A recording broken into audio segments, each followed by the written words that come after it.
오늘은 무려 400년이라는 긴 세월 동안 한 가문이 정성스럽게 가꿔온 비밀스러운 숲지대를 구경해 볼까 합니다. 이 가문은 우리나라의 의복혁명을 일으킨 인물인 문익점 선생을 배출한 가문으로도 유명한데요. 일제강점기나 전쟁의 풍파 속에서도 훼손되지 않고 400년이라는 세월을 오롯이 견뎌낸 이 아름다운 숲을 걸어보기 위해 부산 서면에 왔습니다. 오늘의 목적지는 워낙 오지에 있어서 주변에 식사를 할 장소가 마땅치 않은데요. 그래서 숲으로 들어가기 전 서면에 있는 부산 최대 규모의 전통시장인 부전시장에서 점심거리를 포장해 갈 계획입니다. 부산은 제2의 수도라는 명성이 어울리지 않게 물가가 상당히 저렴한데요. 부전시장 근처에는 이렇게 5,000원도 되지 않는 돈으로 든든하게 배를 채울 수 있는 음식점들이 많이 있습니다.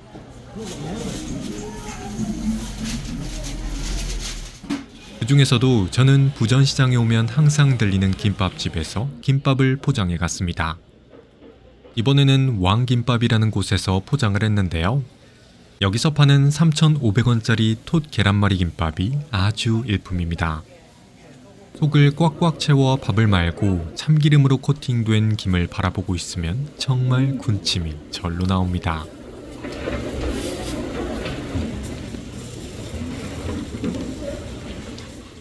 그럼 김밥을 포장했으니 오늘의 목적지로 이동해 볼까요? 저는 부전시장을 빠져나와 서면 중앙버스 정류장에 있는 부전시장 정류장에서 99번 버스를 탔습니다. 버스가 도착했네요. 탑승해 볼까요? 감사합니다.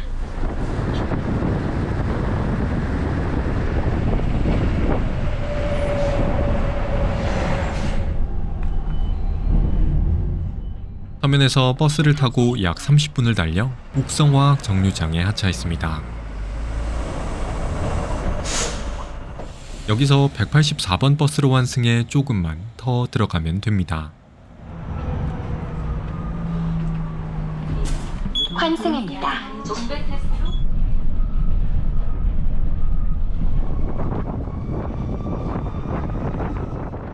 184번 버스를 타고 약 15분을 달려 웅천 정류장에 하차했습니다. 이곳은 부산의 북동쪽에 위치한 지역인 기장군인데요. 그 중에서도 지금 서 있는 철마면 웅천리는 전형적인 시골 마을의 정취를 간직하고 있는 곳입니다. 이렇게 오지에 있는 곳이지만 생각보다 버스 노선이 잘 마련돼 있어서 차 없이도 쉽게 올 수 있습니다. 하지만 방금 타고 온 184번 버스는 배차 간격이 긴 편이니 지금 화면에 나오는 시간표를 참고하면 좋겠죠? 그럼 정류장을 벗어나 오늘 둘러볼 비밀의 숲으로 가볼까요? 정류장을 빠져나와 왼쪽에 있는 시골 마을길을 따라 쭉 들어갑니다. 그러면 이렇게 아홉산 숲이라고 적힌 팻말이 나오는데요. 이 팻말을 따라 5분 정도만 들어가면 됩니다.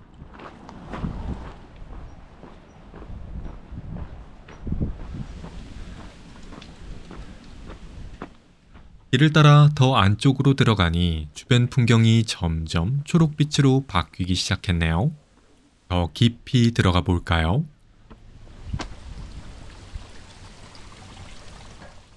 숲 더 깊은 곳으로 들어가자 끝을 올려다보는데 목이 다 아플 정도로 키가 큰 대나무 숲이 등장했습니다.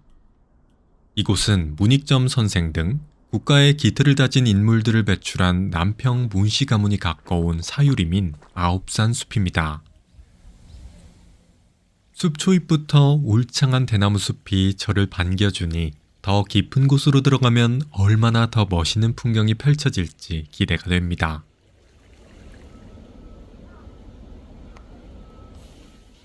오른쪽에는 황금빛 색깔이 아름다운 황금 대나무도 있었는데요. 마디마디 번갈아가며 초록색 무늬가 보이는 게 참 신기하죠?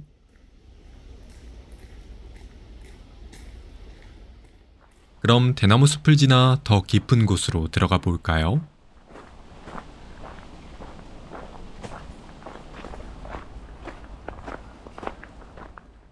한적한 숲길을 따라 쭉 걸어갑니다.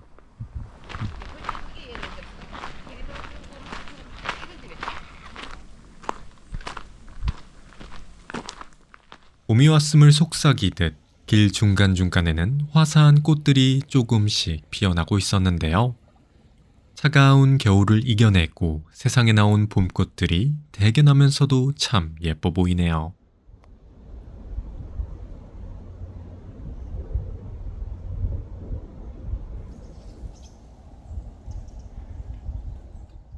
벚나무를 지나 푸릇한 녹음이 짙어지는 숲 안쪽으로 들어갑니다. 길을 따라 들어가니 이전에는 볼 수 없었던 거대한 소나무 숲이 등장했습니다. 가까이 가면 갈수록 대나무 숲에서는 접할 수 없었던 압도적인 크기를 피부로 느낄 수 있었습니다. 아홉산 숲의 특징은 이렇게 우리나라에서 보기 어려운 수명이 수백 년이 넘은 금강 소나무들이 가득하다는 것입니다.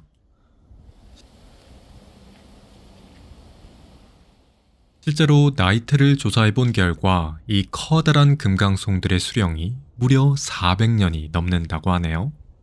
참 대박이죠? 원래 우리나라는 일제강점기 당시 일본군에 의해 수명이 오래된 나무들은 대부분 수탈당했는데요. 하지만 400년 동안 이 아홉산 숲을 갈고 닦아온 남평 문씨 가문에서 태평양 전쟁 당시 일본군에게 놋그릇들은 숨기는 척 빼앗긴 대신 이 금강 소나무들은 지켜냈다고 합니다. 한 집안에서 긴 세월 동안 땀 흘려 가꿔온 덕분에 400년이 지난 지금도 후손들이 이 어마어마한 규모의 금강송 군락을 누릴 수 있다니 그저 감사할 따름입니다.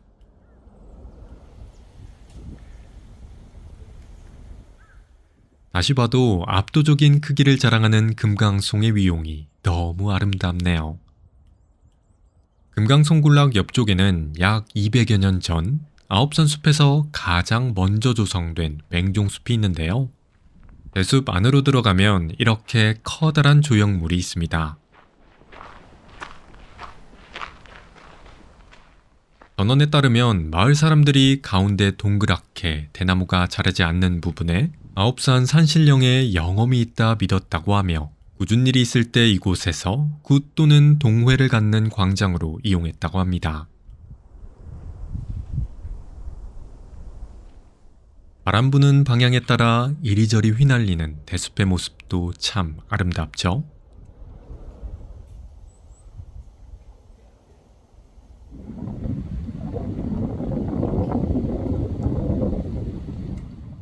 그럼 금강송 군락과 맹종숲 구경을 마치고 숲속 더 깊은 곳으로 들어가 보겠습니다.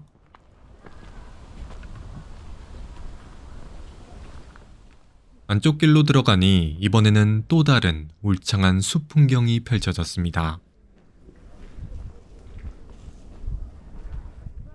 왼편에는 하늘을 뚫을 듯이 솟아있는 촘촘한 삼나무가, 오른편에는 아까보다 굵기가 더 굵은 빼곡한 대나무 숲이 자리 잡고 있었는데요.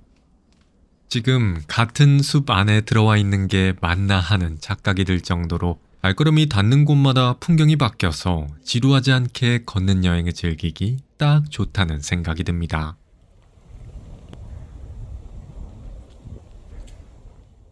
이 아름다운 숲길을 따라가면 방금까지 봤던 모습과는 또 다른 멋있는 녹음의 풍경을 감상할 수 있습니다.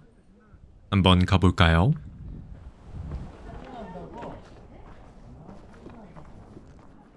길을 따라가자 이번에는 편백숲으로 안내하는 표지판이 나왔네요. 들어가 볼까요?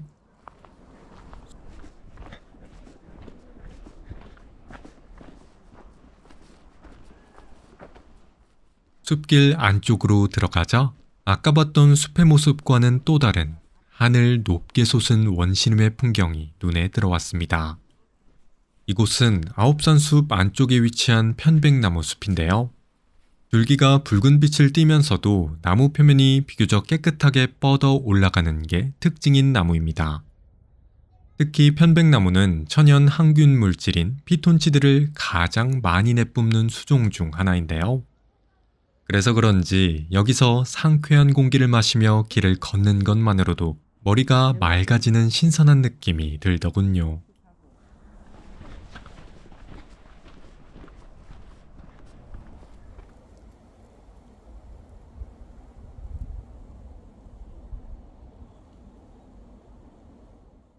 아홉산 숲에 온다면 이 편백나무 숲도 꼭 한번 들러보는 게 좋겠죠? 그럼 상쾌한 피톤치드 향기를 충분히 마셨으니 다음 숲으로 이동해 보겠습니다. 길을 따라가면 나오는 두 갈래 길에서 저는 금강송 군락 방향으로 직진했습니다.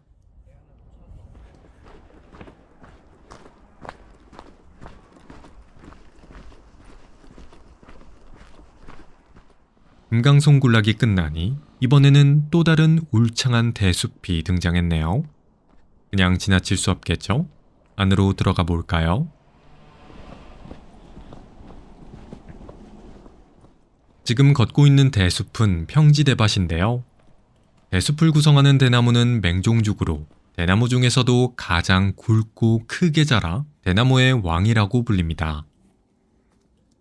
아홉산 숲에는 약 1만 평에 이르는 맹종죽 대숲이 자리 잡고 있으며 현재 전국에서 맹종 단일종으로는 가장 넓은 숲이라고 하네요. 시원시원하게 하늘로 뻗은 대숲의 풍경이 참 장관이죠.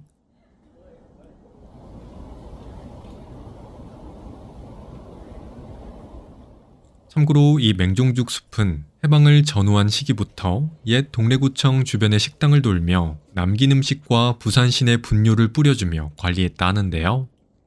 그래서 이곳 맹종죽의 몸통에서 생산되는 죽순의 굵기도 최고로 알려져 있다고 합니다. 참 신기하죠?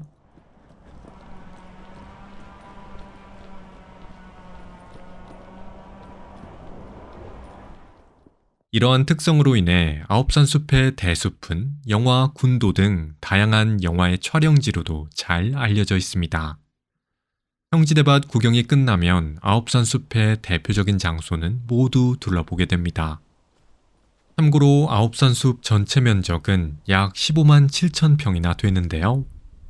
이 크기는 축구장 약 70개 크기로 아홉산 숲 전체를 둘러보는 데에는 넉넉 잡아 1시간 30분 정도가 소요되니 참고 바랍니다. 그럼 구경을 마치고 다시 출구 쪽으로 이동해 볼까요?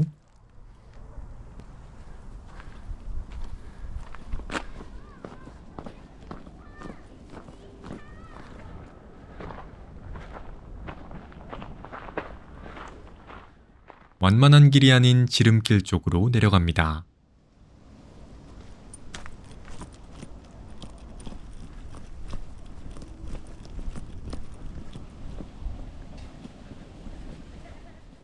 그런데 출구 쪽에 관미연으로 안내하는 이정표가 있어 한번 구경해 봤습니다.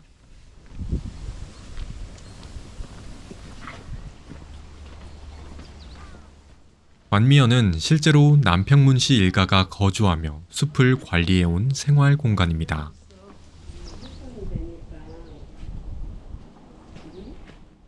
이곳은 지금도 종택으로서의 역할을 하며 정갈하게 관리되고 있다고 하네요.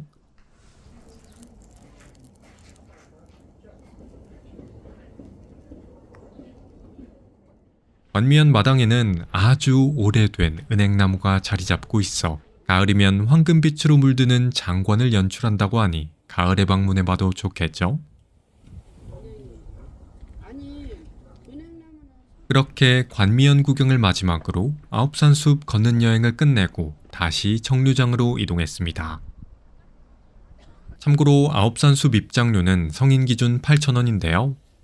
얼핏 보면 가격이 다소 비싸 보이지만 개인적으로는 400년 금강송 군락을 보는 것만으로도 충분한 값을 한다는 생각이 드네요.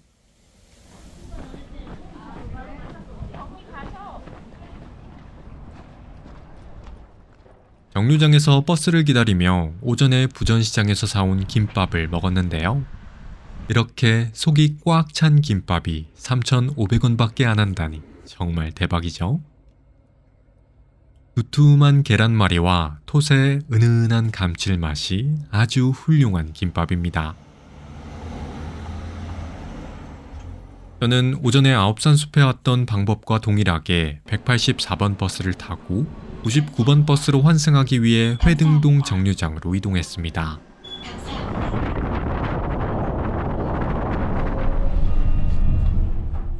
여기서 다시 99번 버스로 환승해 숙소가 있는 서면 시내로 이동했습니다. 환승입니다.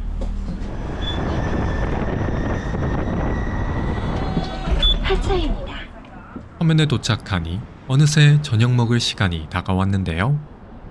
저는 다시 부전시장으로 가서 시장에서 파는 도시락회와 족발을 포장했습니다. 도시락회는 말 그대로 다양한 종류의 회를 즉석에서 썰어 도시락으로 포장해주는 회를 말하는데요. 이렇게 회가 가득한 도시락 한 개에 2~3만 원 밖에 안 합니다. 즉석에서 삶은 족발도 12,000원 정도면 이렇게 푸짐하게 먹을 수 있습니다. 가격도 물론 저렴하지만 무엇보다 맛이 비싼 음식점에서 먹는 것보다 훨씬 맛있어서 다음에 가면 김밥처럼 또 사 먹어야겠다는 생각이 들었습니다. 그렇게 부전시장에서의 저녁을 마지막으로 이번 걷는 여행을 마무리했습니다.